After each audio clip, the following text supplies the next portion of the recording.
Hello viewers, Asit দারফি coaching চ্যানেলে তোমাদের সকলকে স্বাগত জানাই। আজকের এই ভিডিওটিতে তোমরা যারা উচ্চ মাধ্যমিক পড়ছো 2025 সালে পরীক্ষা দেবে, তোমাদের যে ইতিহাস সাবজেক্টটি রয়েছে তার প্রথম অধ্যায় অর্থাৎ অতীত স্মরণ চ্যাপ্টার থেকে যে ইম্পর্টেন্ট একটি প্রশ্ন, লোক কথা। এই লোককথার সংজ্ঞা, বৈশিষ্ট্য এবং ইতিহাস রচনায় লোককথার গুরুত্ব কি, অর্থাৎ লোককথার কাকে বলে, তার বৈশিষ্ট্য কি ও তার গুরুত্বটা কি, এটা নিয়ে বা এই প্রশ্ন নিয়ে বিস্তারিত আলোচনা করব। আলোচনার শেষের উত্তরটি তোমাদের সামনে তুলে ধরবো। তোমাদের এই চ্যাপ্টারের মোট 3টি প্রশ্ন কিন্তু ইম্পর্টেন্ট রয়েছে। প্রথম প্রশ্ন যেটি রয়েছে যে পেশাদারি ইতিহাস চর্চা, অপেশাদারি ইতিহাস চর্চা কাকে বলে, এবং দ্বিতীয় প্রশ্ন যেটা রয়েছে লিজেন্ড আর মিথ এগুলি কাকে বলে এবং এগুলি ইতিহাস রচনায় এর গুরুত্ব কি, এবং 3 নম্বর প্রশ্ন রয়েছে এই লোককথা। তা আগের যে দুটি প্রশ্ন মানে লিজেন্ড এবং মিথ ও পেশাদারি ও অপেশাদারি ইতিহাস চর্চা, এই দুটি প্রশ্নের উত্তর বা ভিডিও ক্লাস আমি ইতিপূর্বে দিয়েছি, তার লিঙ্ক দেওয়া থাকবে ভিডিও ডেসক্রিপশন বক্সে।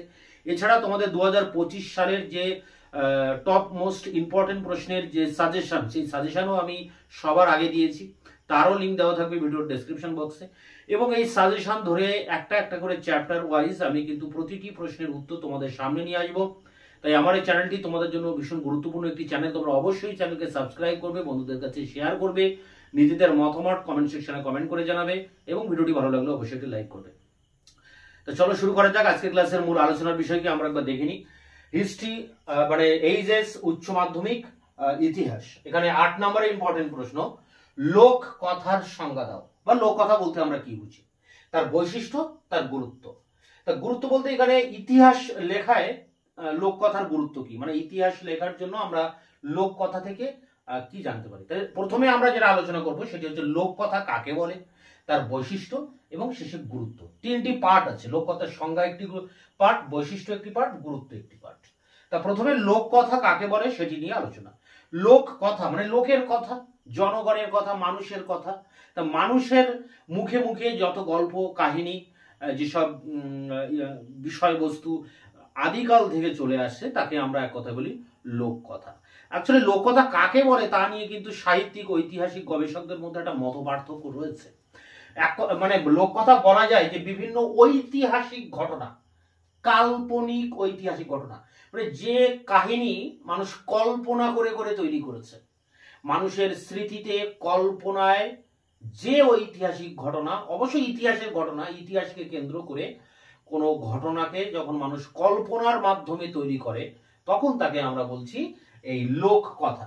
এবং এই কল্পকথায় লৌকিক সাহিত্যের একটা প্রতিফলন ঘটে, অর্থাৎ মানুষের যে সাহিত্য, যে তাদের যেসব সাহিত্যিক যেসব কাজকর্ম, যত গ্রন্থ পুস্তক তারা রচনা করেন তাকে আমরা সাহিত্য বলি। তা মানুষের যে সাহিত্যিক যেসব কাজকর্ম রয়েছে, যে সৃজনশীলতা, তার প্রভাব পড়ে এই লোককথায়।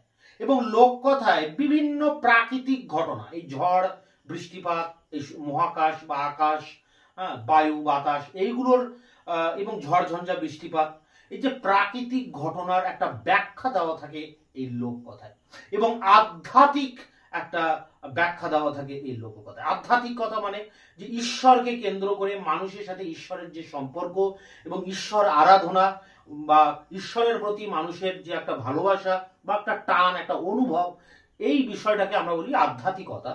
এই আধ্যাত্মিকতারও কিন্তু একটা ব্যাখ্যা পাওয়া যায় এই লোককথায়।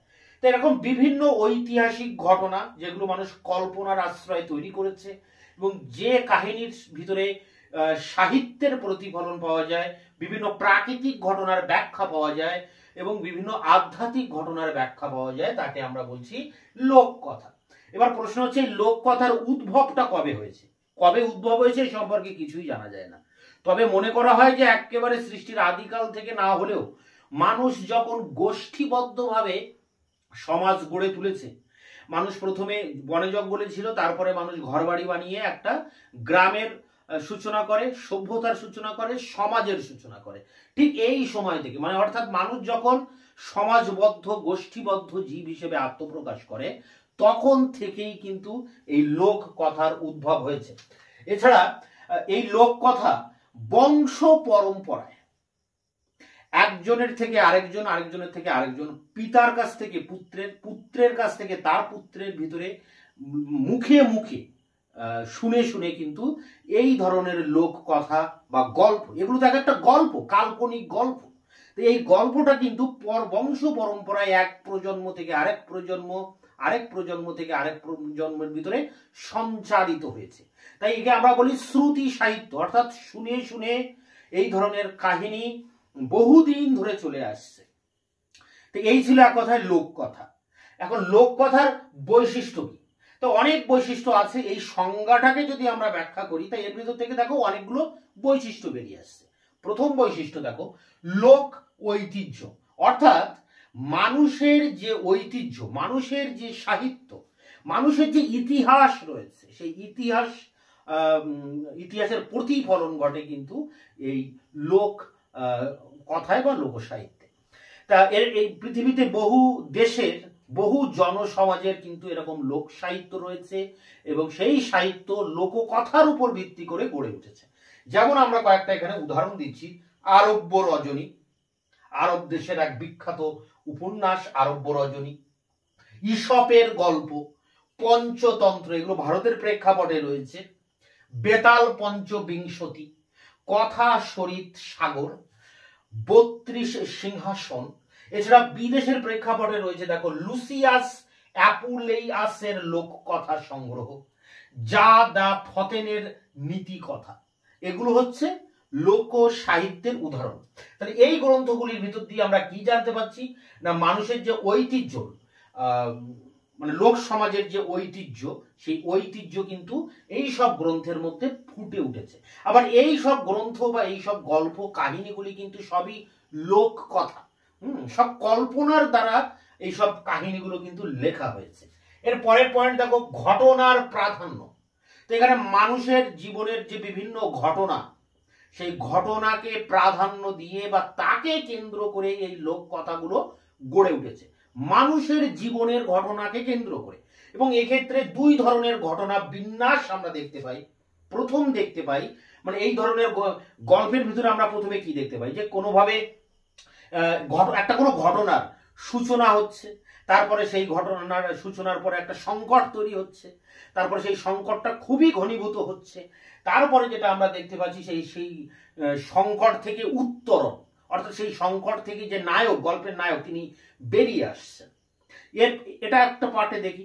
আরেকটা পার্টে আমরা দেখি, যেটা সর্বশেষ অংশে, যে একটা বিয়োগান্তক পরিণতি, একটা মর্মান্তিক পরিণতি, একটা নীতিমূলক পরিণতি, যে পরিণতির ভিতর দিয়ে মানুষের কাছে একটা নৈতিক শিক্ষা প্রদান করা হয়।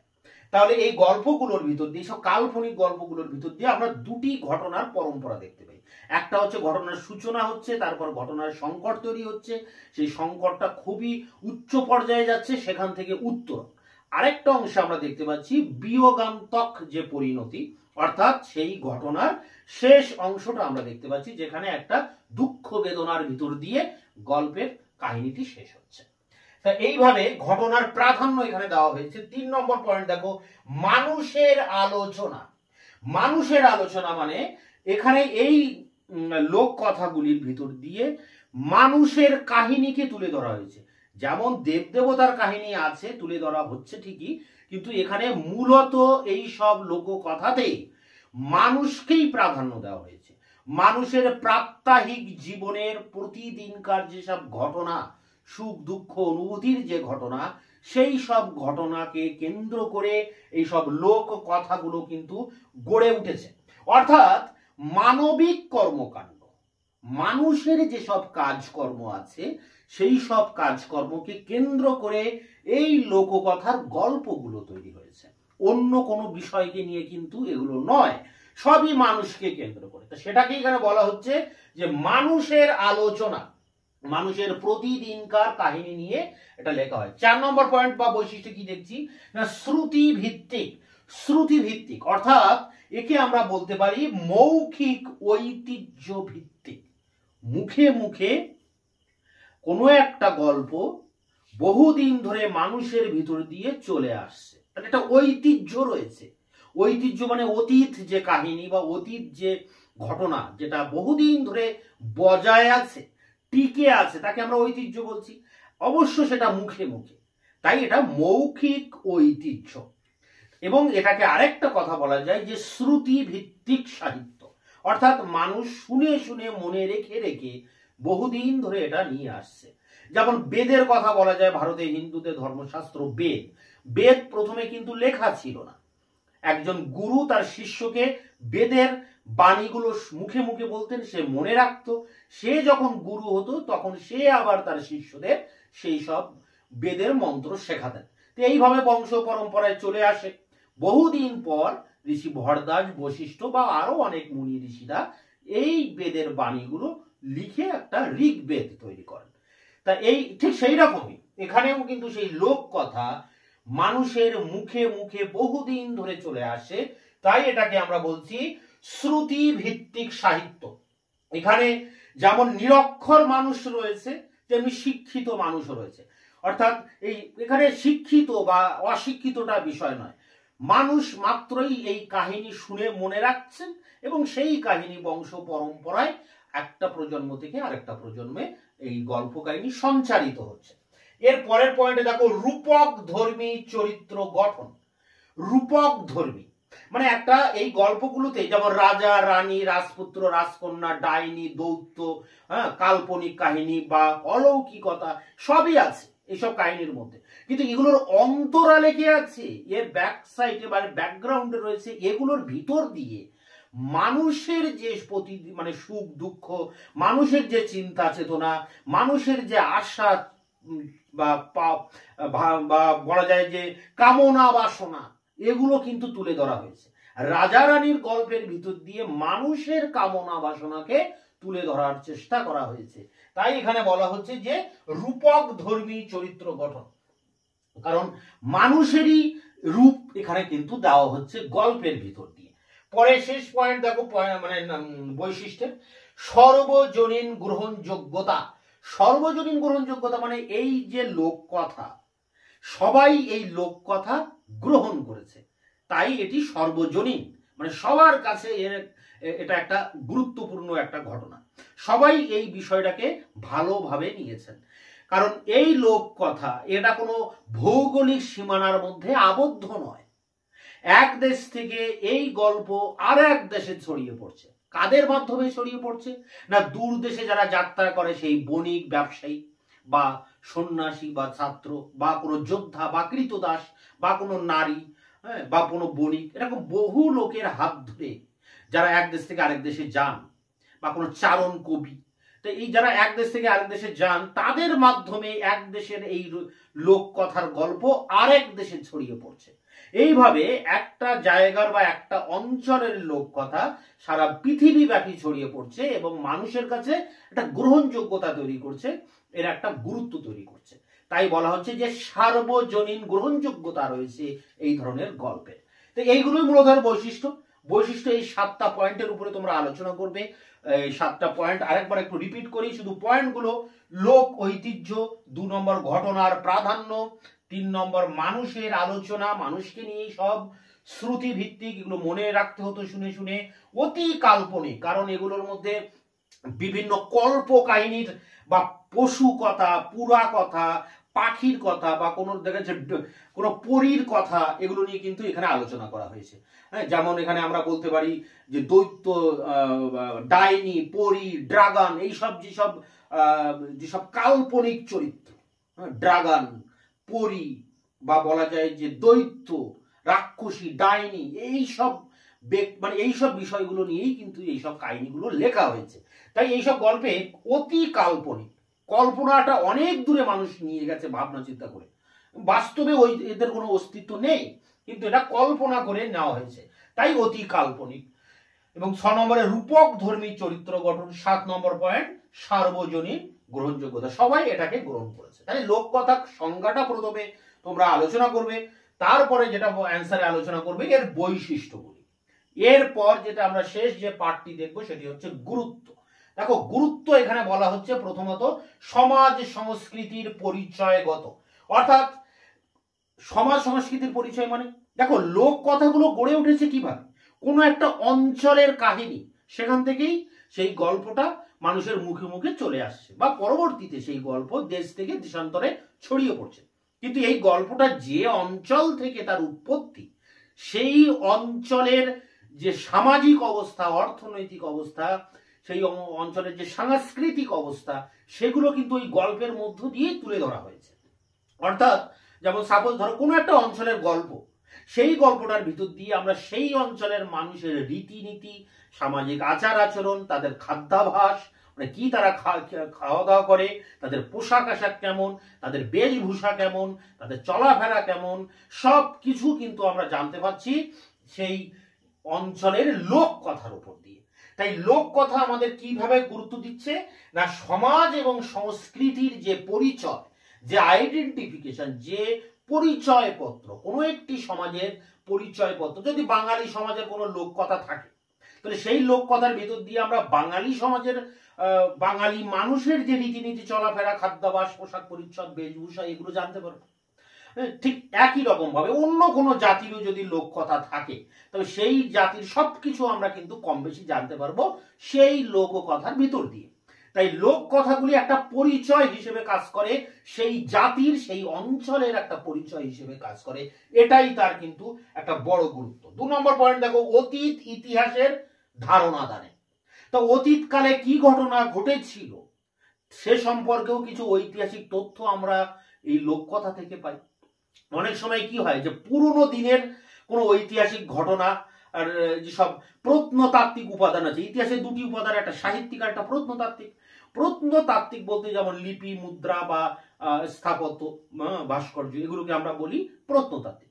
তা প্রাচীনকালের কোনো প্রত্নতাত্ত্বিক উপাদানের সাহায্যে সেই সময়কার ইতিহাস লিখতে গিয়ে অনেক ঐতিহাসিকরা কি করেন, সেই প্রত্নতাত্ত্বিক উপাদানের সাথে সেই সময়কার যদি কোনো লোক কথা থাকে, তা এই দুটির মধ্যে কম্পেয়ার করে, দুটির সাথে তুলনা করে যে আসল সত্য ঘটনাটা কি সেটাকে যাচাই করেন, এবং সেই যাচাইয়ের ভিতর দিয়ে লোক কথার থেকে অনেক ঐতিহাসিক তথ্য কিন্তু ঐতিহাসিক সংগ্রহ করেন এবং ইতিহাস লেখেন।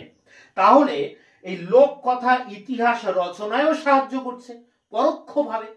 প্রত্নতাত্ত্বিক উপাদান বা সেই সময়কার সাহিত্যিক উপাদানের সাথে এই লোক কথাগুলি মিলিয়ে দেখা হয়।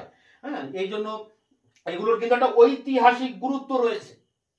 এরপরের যে পয়েন্টটা দেখো, শেষ যে গুরুত্ব, সেটি হচ্ছে মনোরঞ্জন ও শিক্ষাদান। তাই এগুলো যেহেতু কল্পনার কাহিনী, কল্পবিজ্ঞান আমরা সবাই পড়ি, আমরা ছোটবেলায় সবাই কল্পবিজ্ঞানের প্রতি আকৃষ্ট ছিলাম, মানে অতি বৈজ্ঞানিক ব্যাপার যেগুলো কল্পনা করে করে আমরা মানে ভাবনা চিন্তা করি। যেমন আমাদের সত্যজিৎ রায় লিখে গেছেন প্রফেসর শঙ্কুর কাহিনী, দেখবে প্রতিটা কাহিনী হচ্ছে কল্পনার জগতের কাহিনী, অত্যাশ্চর্য কোনো ব্যাপার।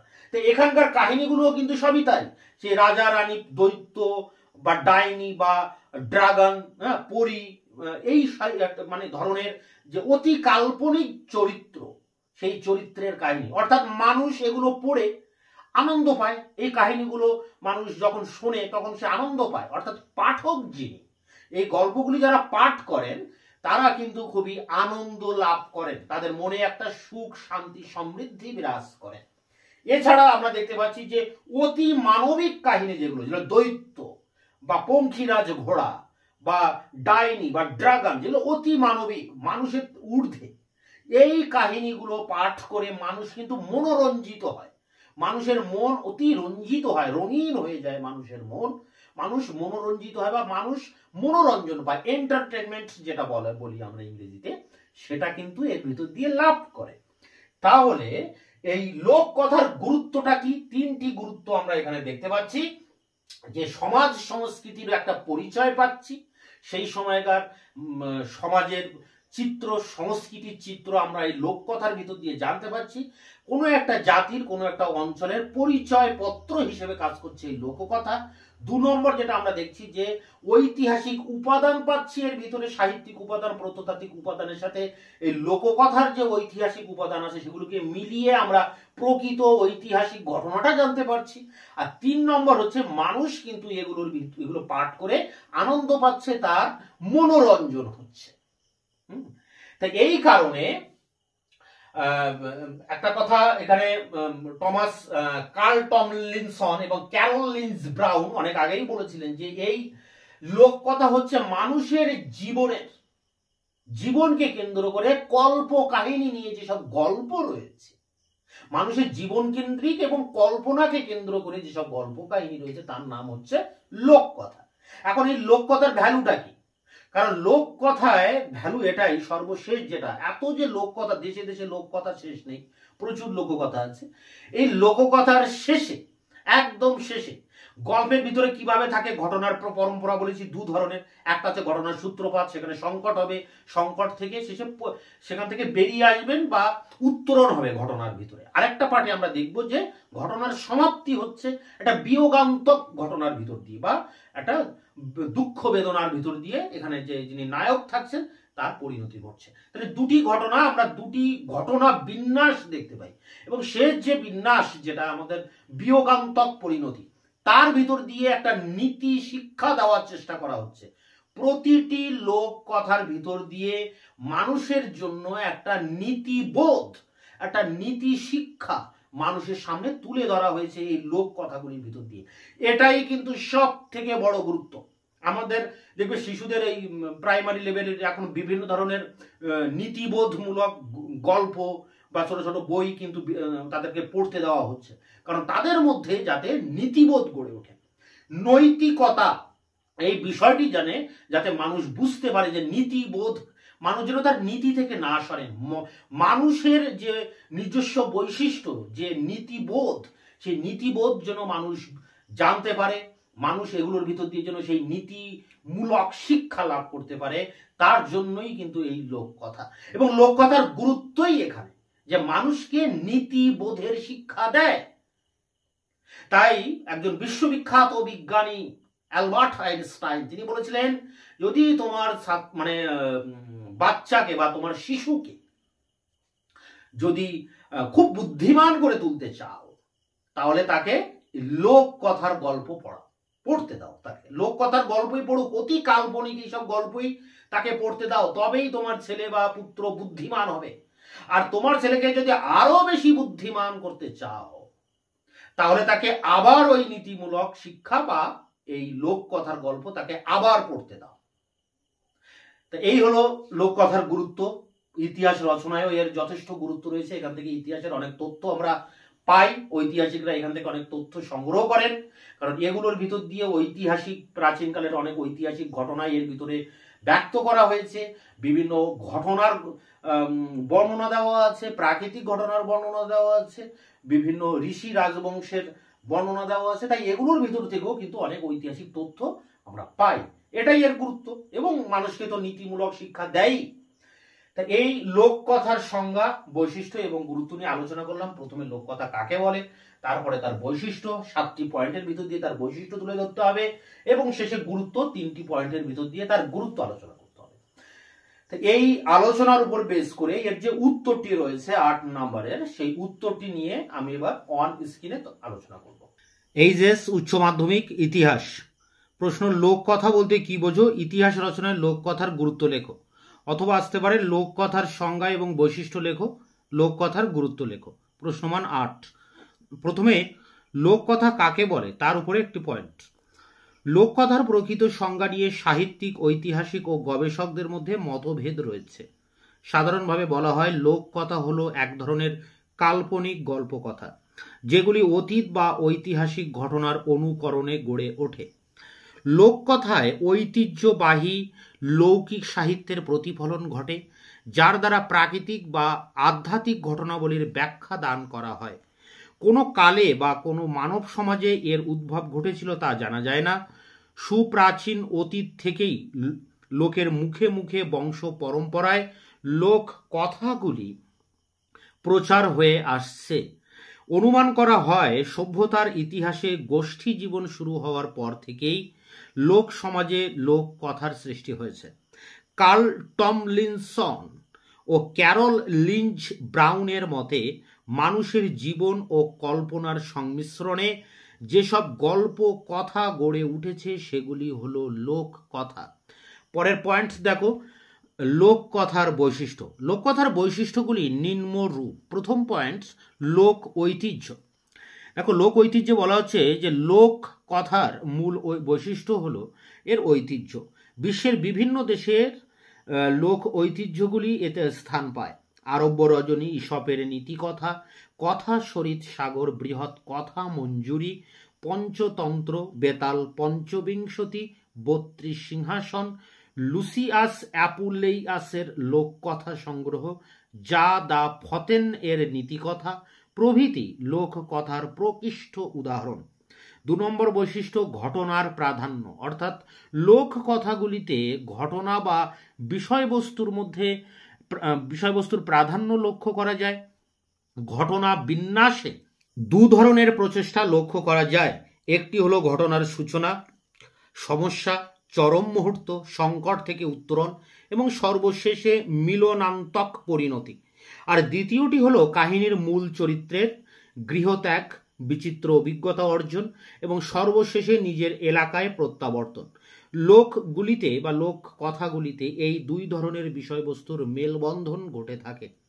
2 নম্বর পয়েন্ট, মানুষের আলোচনা। 3 নম্বর পয়েন্টে বলা হচ্ছে মানুষের আলোচনা। লোককথাগুলি কেন্দ্রীয় চরিত্র মানুষ। সাধারণ মানুষের প্রতিদিনকার জীবন কাহিনী লোককথায় আলোচিত হয়। মানুষের প্রাত্যহিক জীবনের ছোট ছোট ঘটনাগুলি এতে স্থান পায়। মানবিক কর্মকাণ্ড ঘিরেই লোককথার অগ্রগতি ঘটে। অনেক সময় রূপক ধর্মিতার আশ্রয় নেওয়া হলেও তার আড়ালে থাকে মানব চরিত্র। 4 নম্বর বৈশিষ্ট্য, শ্রুতি ভিত্তিক, অর্থাৎ লোককথাও হলো মৌখিক ঐতিহ্য ভিত্তিক সাহিত্য বা শ্রুতি সাহিত্য।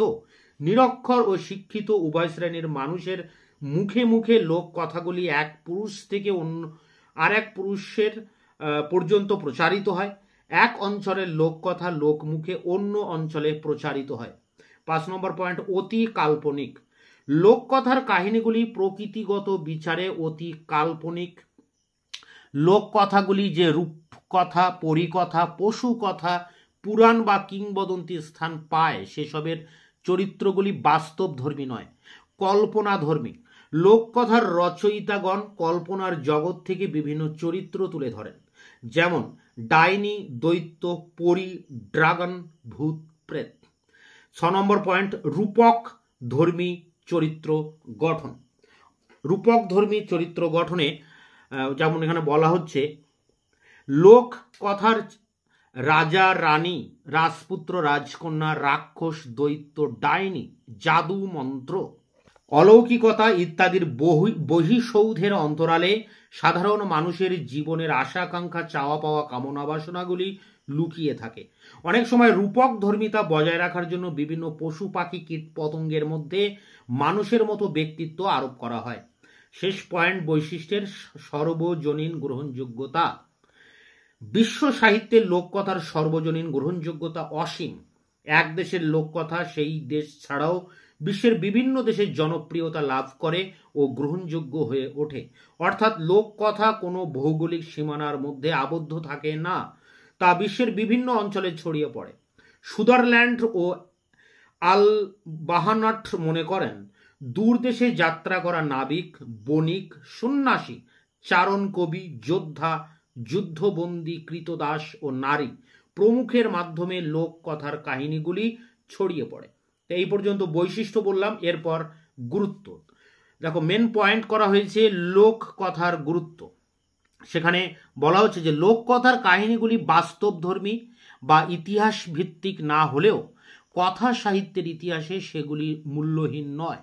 লোককথার কয়েকটি উল্লেখযোগ্য গুরুত্ব হলো, প্রথম যে গুরুত্বটা এখানে বলা হচ্ছে, এক সমাজ সংস্কৃতির পরিচয়গত। বিভিন্ন দেশের নির্দিষ্ট সামাজিক ও সাংস্কৃতিক পরিমণ্ডলে লোক কথাগুলি গড়ে ওঠে, তাই লোক কথাগুলি হয়ে ওঠে সুনির্দিষ্ট আঞ্চলিক ঐতিহ্যের পরিচায়ক। ধর্মবিশ্বাস, সংস্কার, খাদ্যাভাস, বেশভূষা, সমাজ রীতি সহ সমাজ সংস্কৃতির সম্যক পরিচয় দানে সাহায্য করে থাকে লোককথা। এবার 2 নম্বর পয়েন্ট বা 2 নম্বর গুরুত্ব দেখো, অতীত ইতিহাসের ধারণা দানে। বহু যুগ আগের কোনো জনগোষ্ঠীর বিস্তৃত ইতিহাসের পুনর্গঠনের ক্ষেত্রে প্রত্নতাত্ত্বিক উপাদানের সহায়ক হিসেবে কাজ করে লোককথা। তাই লোককথাকে বলা হয় এক জীবন্ত ও অবিনশ্বর জীবাশ্ম।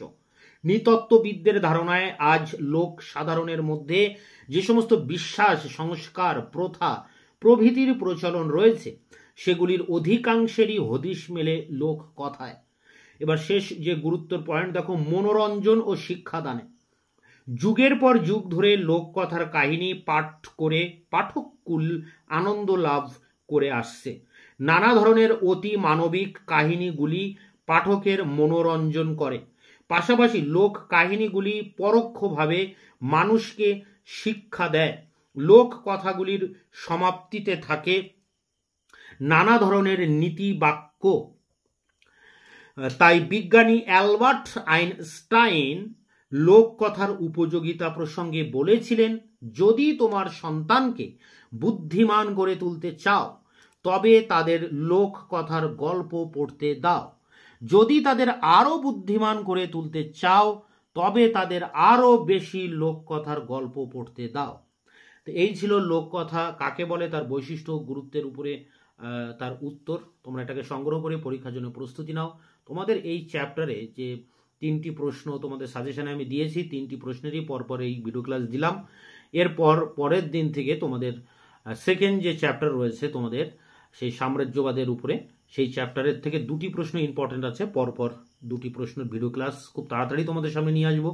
ততক্ষণে তোমরা চ্যানেলকে সাবস্ক্রাইব করে রাখবে, বন্ধুদের কাছে শেয়ার করবে, নিজেদের মতামত থাকলে কমেন্ট সেকশনে কমেন্ট করে জানাবে এবং ভিডিওটি ভালো লাগলে অবশ্যই একটি লাইক দেবে।